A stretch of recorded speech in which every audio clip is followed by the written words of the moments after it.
Good Friday evening, Facebook fam. It's your man, Bobby Hesley, out in Rochester Hills tonight, getting ready to meet with an awesome friend. Just thought I'd share a few things on my mind for a few minutes. Nothing major. One of my more informal videos. You know, the cool thing about being Catholic, you smoke good cigars, you drink good liquor, just practice awesome stuff. So anyway, how you doing today, man? How's it going, man? How you doing? The biggest man I've seen all day. Biggest man. Oof. Oof. Some of that. Give me some of that. All right. So anyway, guys, Amy Barrett Coney. Quite a bit going on in our country right now. Quite a bit. Man, what a year 2020 has been. What a year. Hey, Allison, I'll take you up on that. Catholic gentleman stick, I call it. Anyway, yeah. Hit me up. We'll do it. So, anyway. Justice to be Barrett. It couldn't be more night and day. You know, you got to be careful with the whole Ruth Bader Ginsburg thing because there's really no other way to say it. A lot of people of goodwill, like myself, who care about our country, who care about the unborn, we've been accused lately of gloating over the death of Justice Ginsburg. I think that's a very unfair accusation because we're not gloating over her death. My first instinct was to pray for her, and then I made a video, a day or two after, encouraging everybody to pray for her, for the repose of her soul, that God can have mercy on her soul. It wouldn't be very pro-life to rejoice over the death of any human being. It says in Scripture that God does not want to see anyone perish, right? So it's not that we're rejoicing over RBG's death, but really the only way to say it is the only way to get a vacancy in that seat is for that justice to die. That's the only way that seat can be empty. So it's not that we're happy that she's dead. We're just happy that her seat is vacant. And again, by her seat, I say that in quotes because it ain't her seat. It's the people's seat.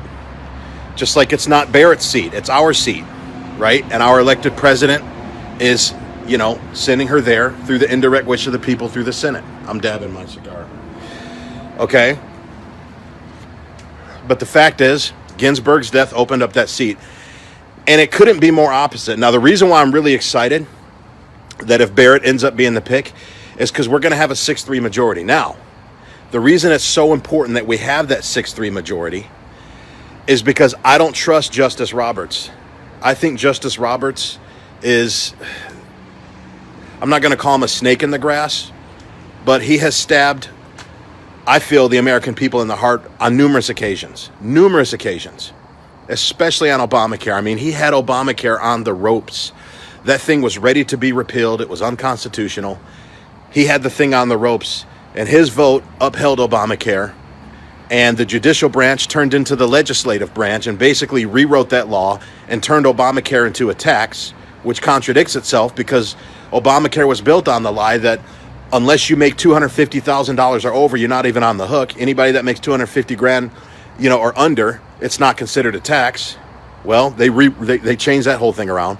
But anyway, I don't trust Justice Roberts. This is why I'm really happy that Barrett is going to be there. Coney Barrett. Is it Barrett Coney or Coney Barrett? Correct me in the comments, guys. I watched a YouTuber say, what is it with these judges? Let me get Dad here. What is it with these judges and saying their full name like that? Like Ruth Bader Ginsburg, Amy Barrett Coney, or Coney Barrett. Like he said that's what they say to serial killers. Like serial killers always say their first, middle, last name. But anyway, we need a 6-3, guys. That way, if Justice Roberts decides to act like Justice Roberts and betray us, and for some reason, let's say that an abortion case comes up, and we've got Planned Parenthood on the ropes, we got Roe vs. Wade on the ropes, just like we had Obamacare up against the ropes, ready to be overturned. We need that extra vote to be able to overturn it. And that's why I'm so glad that Trump is in there. And I got to say, when you guys get a chance, look up the word hubris, Hubris. What we're seeing right now is the aftermath and the after effect of the hubris of Barack Obama and of Hillary Clinton. By the way, this is my MAGA hat. I don't know if you guys can see that. It's my Black Voices for Trump hat. Can you guys see it? Anyway, this is the hubris of Obama, guys. This is the hubris of Hillary Clinton, because everybody was convinced that Hillary Clinton had it in the bag. Ruth Bader Ginsburg was so cocky, and I'm not speaking ill of the dead. I'm really not. She's a public figure. Even in death, she's a public figure. When you become a public figure, that's part of the job description. You're able to be criticized, whether it's in life or it's in death. So, let's not nitpick me on that. But the fact is, Ruth Bader Ginsburg was arrogant while she was alive. I'm not talking about her being dead. While she was alive, she was very arrogant to stay on the Supreme Court instead of just retire. I mean, she'd be sleeping through most of the sessions. Literally, there's footage you can find of Ruth Bader Ginsburg sitting on the Supreme Court bench, dozed off sleeping. There's State of the Union clips you can find of Ruth Ginsburg at the State of the Union address up in the front row where the Supreme Court is, and she's dozed off sleeping. She was just too old. And I know that they're lifetime appointments, but Kennedy stepped down. There's justices that have stepped down. There's legal precedent to step down. They don't have to be lifetime appointments, especially when you're dealing with terminal illnesses and all the other kind of stuff that she dealt with.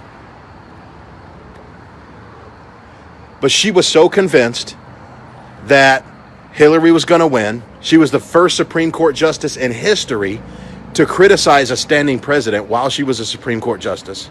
I thought that was cocky of her to do. Obama's like, I'm not going to worry about replacing RBG. She doesn't want to step down because she thinks Hillary's going to get it. I think Hillary's going to get it too. We're not going to try to replace Ginsburg. Now, they tried to replace Scalia with Merrick Garland, which, by the way, when I say that guy's name, my brain tries so hard to call him garlic. I was talking with a friend the other day, and I kept telling her garlic. You know who you are if you're watching this, Anna. You know who you are. But when Obama was trying to put Merrick Garland up, we blocked him. But that was to replace Kennedy. Or I'm sorry. Well, yeah. Wait, who did that replace? No, that replaced Scalia, Justice Scalia. How could I forget about that? The greatest Catholic justice of our time, other than Clarence Thomas. But they didn't replace her when they had the chance. Obama could have had his judge in there right now. He could have had a lifer in there right now had he been more humble. Had he not thought that Hillary had it in the bag, that Trump didn't stand a chance. Ginsburg thought the same thing. And it bit him. The conservatives, the right, whatever you want to call it, that we're going to have control over the court for the next few decades. So in my opinion, I feel the country is saved. In a way. The country is saved. In a way. We still got a long way to go. But the country is safe. I'll just say that. Because if you think about it, it all boils down to the Supreme Court. As a matter of fact, I forget which founding father said this, but they said that the greatest threat to the United States is the Supreme Court. Because if you think about it, guys, it doesn't matter how constitutional a law is. It doesn't matter, what's surrounding a law. At the end of the day, if it's challenged to the highest court of the land, and the Supreme Court is an appellate court, okay, the Supreme Court is the final court of appeal. The buck stops with the Supreme Court. So it doesn't matter how just or how constitutional or how good a law is. If the justices are not in the good mood, they can call it unconstitutional. They can overturn it. They can block it. They can do whatever. So the Supreme Court, I feel, is the most powerful branch of government. Not to take you back on an old civics class, but, you have the three branches of government: the judicial, which is the Supreme Court, the executive, which is presidential, and then the legislative, which is Congress, the House and the Senate. And that's why they have to have the separation of powers, right? Each one of those branches of government stays within its own lane. But I feel like the judicial branch is the most powerful of those three branches of government. I've heard mixed things about Justice to be Barrett. I'm not going to call her Justice Barrett because she's not nominated yet. I've heard mixed things about her. We'll see how that shakes out. That's all about what the process of nominations are for. That's all about what vetting these justices is about. So we're going to get to know who this woman is over the next week. In the coming weeks, we're going to get to know who this woman is. Okay? But for my Catholics, I want to appeal to my Catholics. And I'm not just alienating, my viewers and followers. If you're a Christian, if you're a believer in Jesus, okay, even if you're Protestant, even if you're non-denominational, whatever faith tradition you come from, to those of you who share faith in Jesus Christ with me, I want you to buckle up. But the reason why I'm appealing to my Catholics is because my Catholics, I want you guys to really buckle up, because you are going to see more anti-Catholicism, more anti-Catholic bigotry than you have ever seen in your lifetime. You wait. You just wait. The feminists aren't going to care anything about this being a woman. I am curious to see how many feminists are going to come out in defense of Amy Barrett. I'm going to see where these women are. All these women that hate Trump, right? All these strong, independent women that call themselves feminists. It's going to be interesting to see which side they take in the next week or two. It's going to be very interesting to see if they are going to defend a member of the sisterhood. Let's see who's a part of the sisterhood and who's not. We're going to find out if Amy Barrett is part of the sisterhood. But I'm getting ready to tell you, Catholics, it's going to get nasty. It's going to get ugly, 2020 style. You are going to see so much anti-Catholic bigotry that you better be praying the rosary. You better be going to Mass. Fight to stay in a state of grace, because it is not going to be cool. It is not going to be popular to be a Catholic. I mean, it's never hip and cool to be Catholic, but it's going to be really, really not hip and cool to be Catholic in the next week or two. And if you want to top it all off, Amy Barrett is not only Catholic, but she's also a charismatic Catholic. The beauty of the Catholic Church is we have so many spiritual traditions within the church. The Catholic Church is like a garden that has all these different kinds of plants in it, right? If you're into prayer, you got the Benedictines. If you're a thinker like me, you got the Dominicans, right? If you like to serve the poor, you got the Franciscans. There's so many faith traditions. Saint Therese of Lisieux. I can't even quote them all. There's so many of them. I don't even know, off the top of my head, those are the ones I'm thinking of. Well, we even have a place in the Catholic Church for charismatics. And Amy Barrett is a Catholic charismatic. So she's probably going to undergo a lot of spiritual attack too. And if there's anybody who can withstand the onslaught of anti-Catholic bigotry that's coming her way, it's going to be a strong Catholic charismatic woman. We're going to see the gifts of the Spirit alive in her. She's going to need them. Because it's coming, guys. You just watch. You thought Kavanaugh was bad? You think it's bad?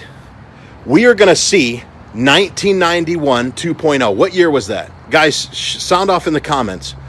What year in the 90s was it that Clarence Thomas was nominated, when Anita Hill came out with all her false accusations?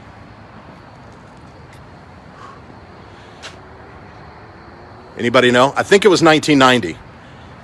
1990, 1991, 1992, whenever that was. So, still here. Still out. Good night. Smile, you're on camera. They're in awe of my size. You don't want this coming towards you guys, seriously. But the thing is, Justice Clarence Thomas was the last Catholic, hardcore Catholic, that I've seen persecuted. A black man, a Catholic black man, was put through the ringer when he was nominated. We're going to see that even worse with this country is much more left and much more liberal and Marxist than it was back in the 90s when Justice Thomas got in there. So guys, pray for Amy Corbett. I forget her last name. I don't forget her last name. I'm just really tired. I had a really long day. But pray for Amy, we'll call her. Because she's going to need it, guys. It's coming. For all you old Games of Thrones fans, winter is coming. Well, winter is coming. The anti-Catholic winter is coming, guys. Get ready. You want to see a white woman, a white mother of 7, get lynched? That's what Justice Thomas called it. He called it a cyber lynching, a modern day cyber lynching, he called it, with what he was put through. We're getting ready to see her get drawn and quartered. That's what's going to happen. All the hatred that everybody has for Trump, all the hatred that the left has for Catholicism, all the hatred that many on the left has for motherhood, all the hatred that many on the left who are godless have for the gifts of the Holy Spirit that are at work, all of their fury is going to be dumped on this woman. All of it. It's coming. I'm shuddering just talking about it. I do not envy her. 1991. Thank you. Thank you, James Orwig. I love you too, Dean. It's going to be brutal, guys. So just pray for her. Pray for Catholics around the country. Even if you don't agree with everything we Catholics believe, even if you don't understand everything that we Catholics believe, if you think we worship Mary, if you think purgatory is weird, you know, this old guy in Rome that we listen to, confessing your sins to a priest. Listen, this is why I'm looking forward to launching my podcast. Because none of that's going to be off limits, guys. I'm going to talk about everything. I'm going to talk about Catholicism, politics, relationships, business, everything that gets people talking, everything that makes for a passionate, heated, engaging conversation we're going to have. But for those of you who are not Catholic, I want you to realize that us Catholics, we're getting attacked too. We really are. This is a Havana. This is a Tawahee Havana. Here's my boy Paul coming that I'm meeting here, so I better cut this short. Just doing a live. Yeah.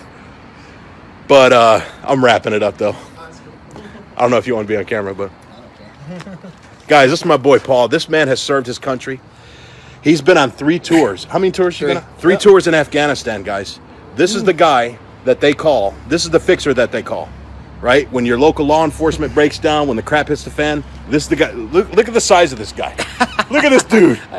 I'm trying to get like this guy right here. I'm trying to get like this guy. Yeah. That's what it is. 2 Catholic alpha males. All right, guys, I better shut her down. I'm sitting here talking about Amy Barrett, this new justice that's coming. Oh, all right. All right. So we're going to head in, guys. So anyway, pray for Amy. Pray for Catholics around the country. Winter is coming for us next week. Hell's going to break loose. Just pray, guys. All right, we're going to go smoke. See you guys. Peace.